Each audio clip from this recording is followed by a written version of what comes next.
Pada saat melihat keadaan yang sangat kotor itu, Ibu merasa ada kecurigaan nggak sih? Belum. Saya hanya waktu itu berpikir, belum ketemu customer-nya, orang ini kok jorok gitu. Hanya kesan pertama itu kok nggak dibersihkan. Nggak gitu dibersih. aja. Pada saat datang ke rumah tersebut nih, bisa digambarkan nggak sih seperti apa suasana rumahnya? Rumahnya sih biasa di depan ya, nggak ada tanaman, nggak ada apapun. Seperti ya biasa aja gitu rumah. Saya masuk, terus waktu lihat keadaannya itu, rayap itu tinggi sekitar hampir seperempat meter di dinding-dinding.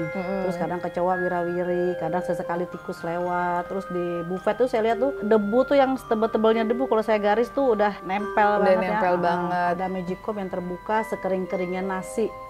Nasi udah terbuka lama, kering-keringnya nasi, kayak nasi dijemur lah, kayak gitu kondisinya.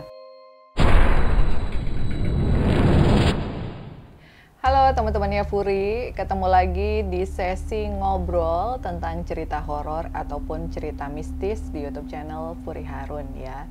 Kali ini Kak Furi mengundang narasumber secara acak ya dari mereka yang pernah mengalami kejadian-kejadian mistis ataupun kejadian horor. Jadi segala sesuatunya itu kan tidak hanya berdasarkan informasi dari orang-orang indigo atau orang-orang yang memiliki sixth sense, tetapi juga dari masyarakat umum yang terkadang mereka menanyakan sama Kak Furi, ini sebenarnya hantu apa bukan sih gitu. Dan sebelumnya kalian juga jangan lupa untuk subscribe YouTube channelnya Furi Harun, like, share, dan juga komen. Dan kali ini Kak Furi kedatangan narasumber yaitu massage terapis langganannya Kak Furi, yaitu Ibu Marina ya. Oke, jadi Ibu Marina ini merupakan langganan terapisnya Kak Furi dan seminggu yang lalu ya Bu ya. Seminggu lalu Ibu Marina ini bercerita tentang pengalaman menakutkan yang pernah dialami pada saat dia berprofesi sebagai terapis pijat di aplikasi online gitu. Nah, saya sekarang pengen nanya nih sama Ibu Marina nih ya, apakah Ibu pada saat itu yakin bahwa Ibu menerima order online pada umumnya gitu melalui aplikasi di handphone? Iya. Iya, jadi handphonenya bunyi gitu? Iya bunyi, biasa saya ambil, terus saya pulang ke customer, untuk alamat jelasnya, oke semuanya, terus saya berangkat seperti biasa kayak gitu. Jadi Ibu sempat nelpon dia juga? Iya, telepon dan dijawab. Yang ngangkatnya perempuan gitu? Iya, sampai depan pintu, sudah sampai alamat juga, masih telepon juga, dijawab juga iya. Dijawab juga, berarti teman-teman Ibu ini benar-benar mendapatkan orderan ya. Tapi jangan kemana-mana karena ceritanya bakalan mulai dari sini nih. Nah, masih ingat nggak ya pengalaman menghandle customer ini terjadi di tahun berapa? Kurang lebih sekitar di tahun 2017. 2017 berarti sekitar 4 tahun yang lalu. 4-5 tahun aja kurang lebih. Pada saat itu jam berapa kalau boleh tahu? Bu, habis masih asar. Ingat? Habis asar berarti menjelang maghrib ya? Ya jam-jam 4, selesainya ya mau maghrib. Selesainya mau maghrib, oke. Nah, lokasinya kira-kira di daerah mana itu? Daerah Pondok Aren. Daerah Pondok Aren. Dari tempat tinggal Ibu dekat apa jauh? Sekitar 5-6 kilo. Sekitar 5-6 kilo, lumayan lah ya? Iya. Ibu pakai kendaraan pada saat itu, oke. Pada saat datang ke rumah tersebut nih, bisa digambarkan nggak sih seperti apa suasana rumahnya? Waktu itu saya datang, rumahnya sih biasa di depan ya, nggak ada tanaman, nggak ada apapun, seperti ya biasa aja gitu rumah. Saya ketuk pintu, dia cuma teriak dari dalam, masuk aja Bu, nggak dikunci. Saya masuk, terus waktu lihat keadaannya itu, pertama kali kesan pertama saya, orang tuh kayaknya jorok gitu ya, nggak bersih karena rayap itu tinggi sekitar hampir seperempat meter di dinding-dinding. Rayap, udah keluar rayapnya, terus kadang kecoa wira-wiri, kadang sesekali tikus lewat. Ada tikus juga? Tikus kecil-kecil tuh lewat gitu ya, kayak curut ya. Terus di buffet tuh saya lihat tuh debu tuh yang tebel-tebelnya debu, kalau saya garis tuh udah nempel banget ya. Ada magicom yang terbuka sekering-keringnya nasi.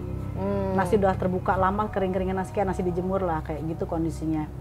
Terus saya di situ aja, cuman ada kasur lantai lah ukuran nomor 2 kayaknya. Saya bilang, Mbak, saya di sini ya, ya Bu, tunggu sebentar. Begitu keluar orang itu kan, jadi ini ruang tamu, sebelahnya kan kamar. Saya keluar, kontras banget dengan keadaan, kontras sekali ya, rumah dengan customernya itu. Oke, keadaannya kontras banget. Nah, tadi kan Ibu ngeliat rumah yang segitu amburadulnya. Berarti itu kayak magicom itu kelihatan dari terbuka. Maksudnya ruangannya ngeblang gitu. Jadi ya ruang tamu terus nanti ada lorong ke belakang gitu. Ada lorong tapi saya kan belum ke belakang, baru di ruang tamu aja. Kayak di ruang tamu sebelahnya kamar tidur.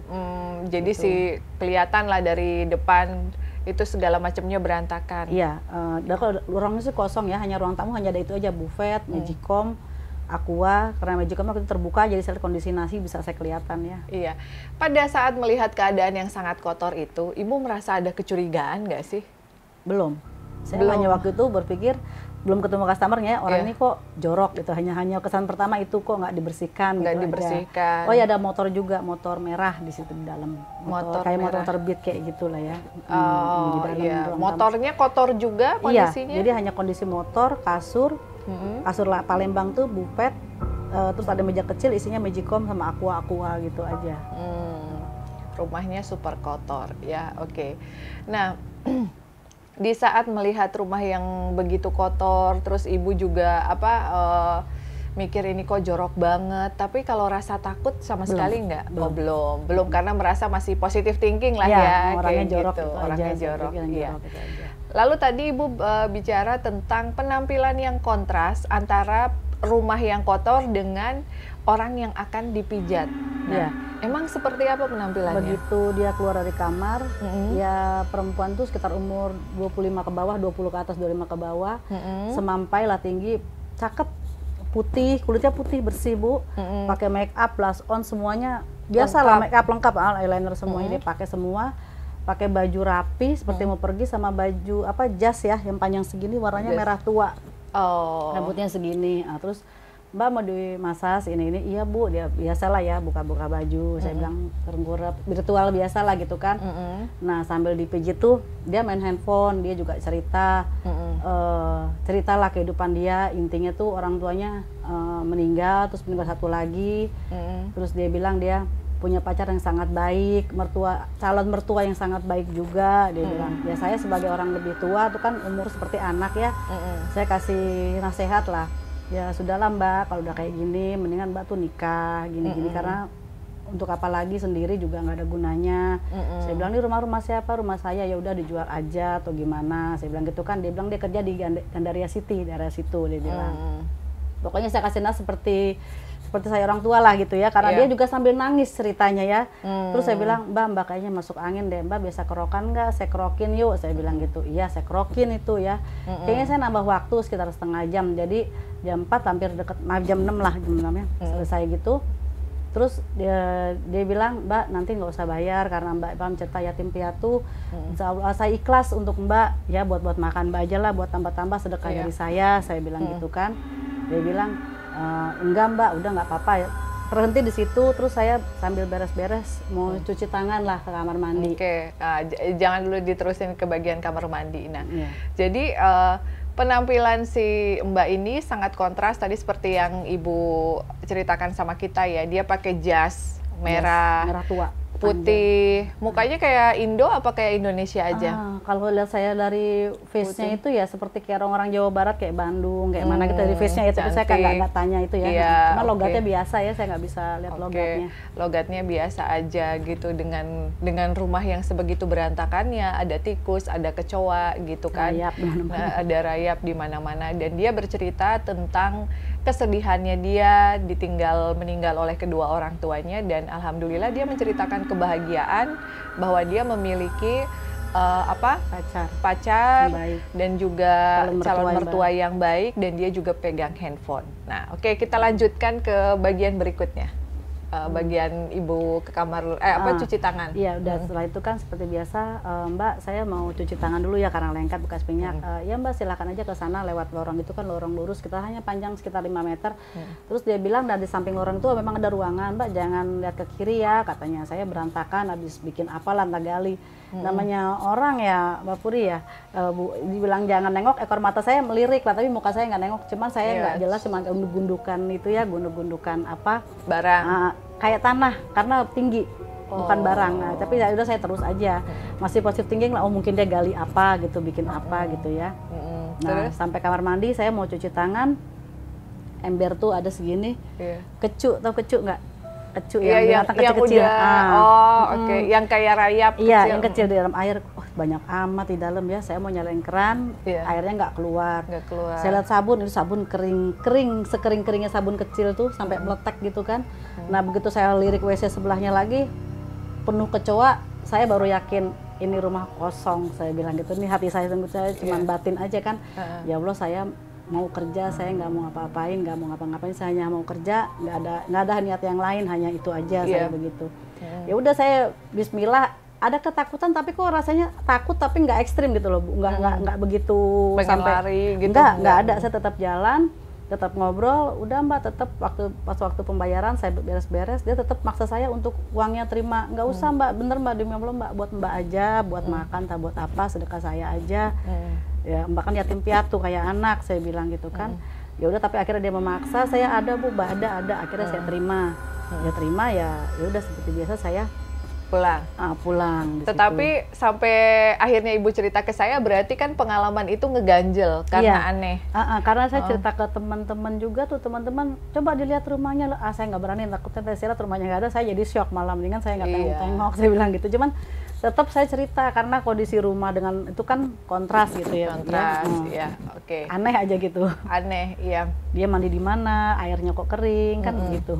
Tapi Ibu ngerasa kayak Ibu dihipnotis nggak sih? Dalam artian sebenarnya di dalam hati kecil Ibu sudah tidak menerima gitu. Ibu sudah aneh banget dengan kondisi rumah yang banyak kecoa dan lain-lain itu. Tapi Ibu nggak bisa menolak dan tetap berada di situ. Iya, tetap di situ. Jadi tetap aja gitu, kayak orang tuh kayak terhipnotis. Padahal mungkin kalau dicek siapa tahu nih, kan banyak nih teman-teman dari aplikasi online juga yang pernah ada orderan terus ternyata dia ke kuburan gitu, melihat seorang-orang habis di kuburan. Kayak gitu. Itu kan banyak sekali kejadian-kejadian yang menimpa teman-teman kita yang bekerja sebagai ini online ya gitu. Bisa aja sih terhipnotis ya, tapi pada saat itu ya udahlah, Ibu mah menyelesaikan pekerjaan kayak gitu. Oke. Dan pada saat Ibu ngelihat mukanya pucat atau dingin gitu nggak? Badannya sih memang dingin ya, dingin ya. Coba waktu itu sih memang nggak berpikir yang aneh-aneh, bener nggak ada. Saya hanya berpikir ya ini orang dalam kesedihan, mungkin dia jadi males beres-beres. Saya masih begitu aja, nggak ada pikiran yang itu ya. Dinginnya dingin seperti mayat apa dingin kayak beneran? Saya belum pernah pegang mayat ya. Jadi kalau orang masuk angin aja dinginnya gitu loh. Masih normal berarti, bukan yang dingin banget. Mukanya pucat? Mukanya ya, cuman dia nggak pernah tatap muka ya. Kalau saya ngeliat gitu dia pasti ke bawah gitu kan, lihatnya nggak natap langsung lah gitu ya. Jadi kalau saya pas waktu itu pembayaran kan pasti lihat muka gitu ya, dia nggak ngeliatnya gimana lah gitu sih Bu gitu. Pokoknya jadi, selalu membuang muka. Gitu. Tapi saya ya saya juga nggak pernah natap muka customer juga secara langsung, kan sekali kan pasti saya lihat gitu ya. Dia nggak, cuman waktu itu memang dia nangis terus, waktu tengkurap tuh kondisinya dia nangis terus gitu. Oke. Suaranya menggema apa enggak? Ibu nggak perhatiin? Nggak, kurang perhatiin Ibu. Mungkin agak gema ya, karena kan ruangan kosong. Kalau ruangan kosong biasanya kan agak gimana gitu suara. Gitu. Dan tetap diterusin dengan kondisi seperti itu. Nah teman-teman, kalau misalnya kalian menghadapi situasi seperti apa yang dialami sama Ibu Marina nih, kira-kira kalian bakalan langsung kabur apa bakalan seperti Ibu Marina yang bener-bener nyelesain pijitannya sampai akhir gitu. Tetapi ya kembali lagi, terkadang mereka memang bisa menghipnotis seseorang untuk akhirnya tidak pergi dan menyelesaikan pekerjaannya, karena sebetulnya mereka ini hanya ingin bercerita kayak gitu.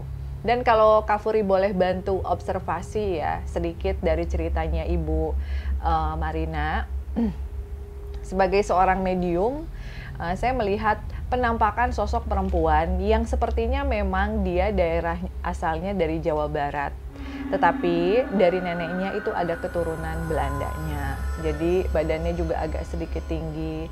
Tetapi meninggalnya memang karena dibunuh dan juga dirampok. Jadi dirampok rumahnya, diperkosa, lalu dibunuh. Pada saat itu orang tuanya sudah meninggal. Nah, kita tidak pernah tahu apakah memang dia ini ingin bercerita sama Ibu Marina karena dia merasa belum bisa menerima kematiannya, dan dia juga merasa sangat menyesal meninggalkan pacarnya yang baik gitu. Terus juga keluarga pacarnya juga yang baik, tetapi keadaan yang memaksa dia untuk mati gitu.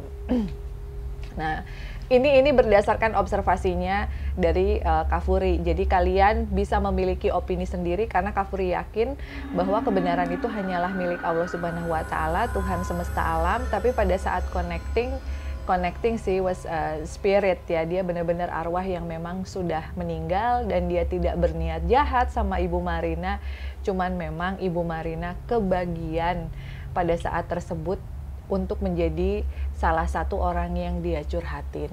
Dan karena memang Ibu Marina ini baik, sopan, nggak aneh-aneh gitu, sayang, berlaku seperti orang tua, jadi dia pun merasa bahagia gitu, nyaman dengan Ibu Marina gitu. Tapi kalau misalnya Ibu dapat orderan dari dia lagi, Ibu mau nggak? Ya siapa tahu kan ya. Mungkin nggak ya. Ya kalau saya tahu dia ya kan, tapi kan saya juga mukanya nggak begitu hafal. Tapi rumahnya hafal kan? Rumahnya hafal. Rumahnya hafal. Iya. Tapi saya memang nggak mau mencari tahu karena waktu itu saya takut ya, teman-teman sih mendorong saya coba lihat rumahnya. Nggak saya bilang gitu, saya nggak mau. Memang banyak yang bilang kayaknya bukan deh, tapi kan saya nggak yakin karena yang ngomong kan teman-teman biasa kayak dari ya itulah saya bilang keadaan rumah dengan kondisi orang, kamar mandi terlalu berbeda jauh. Saya yakin memang waktu itu baru 50-50 ya, tapi setelah cerita sama Bu Furi semakin yakin, jadi yakin lah ya, bukan semakin bahwa dia tuh bukan iya. Manusia. Nah, ada pengaruhnya nggak sih? Pengaruhnya ya itu, dulu saya masih kerja biasa-biasa aja, sekarang kalau saya massage orang mungkin saya taruh masa 10 gitu ya, ibaratnya 6 itu atau 7 itu udah minta nomor saya gitu. Waktu habis pijat itu sampai sempat saya kewalahan sama orderan. Jadi banyak orderannya. Aplikasi saya nggak kepegang karena sampai rebutan, kadang saya salah rumah, salah ini, saya bilang sampai kadang customer, Ibu pakai itu dong, kayak manajer itu dong, tulis schedule-nya seanu. Masa iya se ekstrim itu. Nyatanya Bu salah rumah, salah jadwal gitu, sampai bingung gitu Bu, sampai megang. Saking gitu. Orderannya overload. Banyak ya, sampai kantor orang marah-marah karena saya nggak pegang order kantor. Oh iya. Nah, jadi setelah pergi ya, ada hal-hal mengganjal nggak, seperti tiba-tiba apa Ibu ngecek uangnya ada apa enggak? Waktu itu kan saya nanya juga. Saya waktu itu nggak perhatikan uang. Ya, karena saya memang kan termasuk orang yang kurang itu ya, taruh aja gitu kan. Ada kertas bonbon juga ya udah saya masukin aja gitu kan. Saya nggak begitu. Jadi nggak dicek apakah uangnya tiba-tiba berubah jadi apa? Kertas, daun atau apa gitu. Iya. Tetapi ya disadari atau tidak, banyak sekali teman-teman dari aplikasi online yang setelah menerima orderan yang sedikit aneh, itu katanya rezekinya tuh banyak gitu, orderannya itu banyak gitu. Sebenarnya seperti arwah itu sama seperti manusia, ada yang baik, ada juga yang jahat gitu, dan mereka juga memperlakukan manusia yang mereka temui sesuai dengan perlakuan manusia itu pada umumnya. Jadi karena si arwah ini merasa bahwa ibu itu sudah baik, sudah mau mendengarkan dia curhat, poinnya adalah bukan dipijat atau bukan dikerok ya, tetapi dia hanya ingin bercerita, mengeluarkan unek-unek kesedihannya dengan menangis bahwa ada manusia yang mau mendengarkan dia untuk berbicara seperti layaknya ibu, sehingga dia akhirnya membantu ibu juga gitu dalam hal pekerjaan, sehingga banyak kliennya waktu itu gitu. Tetapi ya kita semua juga tahu bahwa rezeki itu datangnya dari Allah ya Bu. Kita tetap berusaha, cuman itu adalah sebagai bentuk terima kasihnya dia, kayak gitu. Nah kalau misalnya sebentar, dia kayaknya sedikit connecting ya, kita doain aja dulu teman-teman ya, kita doakan buat almarhumah. Ibu bisa ngebayangin mukanya, mungkin masih inget-inget gitu. Sedikit-sedikit. Ya, sedikit-sedikit. Kita doain dan kita kirimin Al-Fatihah. Semoga beliau bisa rest in peace, bisa tenang dan bisa lebih bahagia. Ya, kita doa dulu.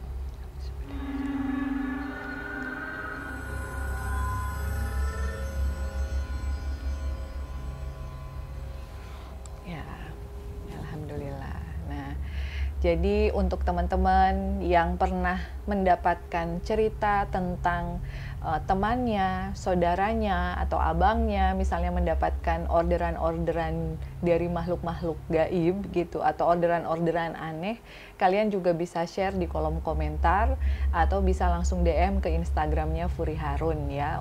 Siapa tahu nanti kita bisa cerita dan bisa kupas tuntas gitu. Nah, untuk Ibu Marina sendiri, kalau misalnya diizinkan untuk bisa bicara dengan dia, apa yang ingin Ibu sampaikan? Wejangan atau saran? Karena kan dia sendiri sudah merasa nyaman nih sama Ibu Marina. Pesan-pesannya untuk dia apa? Saya udah tanya dulu nggak? Apa dia termasuk yang penasaran atau bukan ya Bu? Iya. Paling kalau untuk penasaran saya ya berdoa untuk ketenangan arwahnya. Kalau memang sudah nggak ada ya untuk ketenangan arwahnya biar tenang lah gitu di sana. Hanya itu kan kalau orang meninggal ya diampunin ya dosa-dosanya dia. Ya. Jadi pesan-pesan dari Ibu Marina mudah-mudahan bisa segera rest in peace, nggak gentayangan lagi, nggak jadi arwah penasaran, dan bisa mendapatkan tempat yang baik. Itu doa dari kita semua gitu. Oke Ibu Marina, terima kasih sudah sharing cerita sama Furi dan sudah mau berbagi ya. Mudah-mudahan ini semua bisa menjadi masukan buat teman-teman semua yang ada di sana, bahwa mereka yang tidak terlihat pun bisa mengorder aplikasi online, karena yang namanya frekuensi, meskipun arwah mereka kadang bisa menelpon, bisa mengirimkan chat dan lain sebagainya. Karena apa? Karena keinginan kuat mereka yang ingin menyampaikan sesuatu. Mudah-mudahan kita semua selalu ada dalam lindungan Allah Subhanahu wa Ta'ala. Dan untuk kalian semua yang memiliki pengalaman, jangan lupa ya, seperti yang Kak Furi tadi share, silahkan di kolom komentar diceritain. Terima kasih, kita akan ketemu lagi di cerita-cerita selanjutnya. Thanks for watching and see you. Bye-bye.